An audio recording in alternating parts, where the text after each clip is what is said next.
The last letter of the old clockmaker. In a small village tucked between rolling hills and dusty roads, there lived an old clockmaker named Mr. Elias Thorne.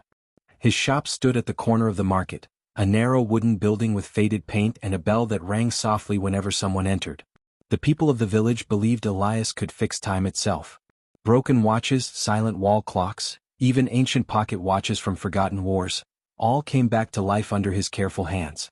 But what no one knew was that Elias had stopped fixing his own time many years ago. Every evening just before sunset, Elias would sit by the window of his shop and stare at the old oak tree across the road. Beneath that tree long ago he had made a promise.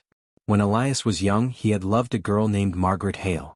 She had laughter like wind chimes and eyes full of tomorrow. They planned to leave the village together once Elias earned enough money from his craft. But life, as it often does, moved differently.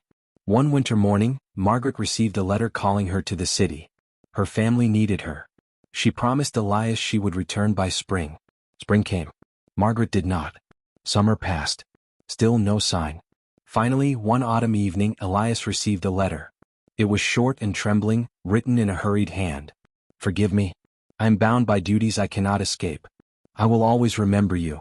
Elias folded the letter carefully and placed it inside his old pocket watch, the first watch he had ever repaired. From that day on he never left the village. Years turned into decades. The village changed. Children grew old. New shops appeared. But Elias remained, fixing time for others while his own heart stayed frozen in one season.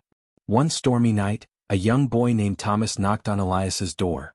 He carried a broken clock wrapped in cloth. "My mother says only you can fix it," the boy said. Elias smiled gently and let him in. As Elias worked, Thomas looked around the shop. Hundreds of clocks ticked in different rhythms, yet somehow they sounded like one heartbeat. "Why do you never leave this place?" Thomas asked innocently.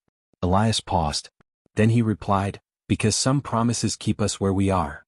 That night, Elias felt unusually tired. He placed the repaired clock in Thomas's hands and handed him an envelope.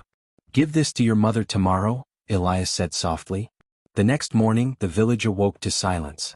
The bell on Elias's shop did not ring. The clocks inside had stopped, all at the same moment.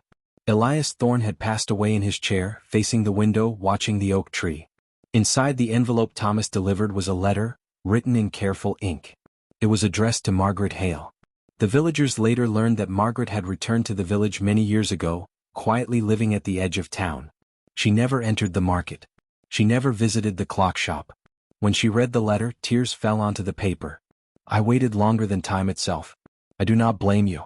I only wanted you to know that every second I repaired belonged to you." Margaret walked to the old oak tree that evening. For the first time in decades, she stood where their promise had been made. And somewhere beyond ticking clocks and measured seconds, time finally moved again.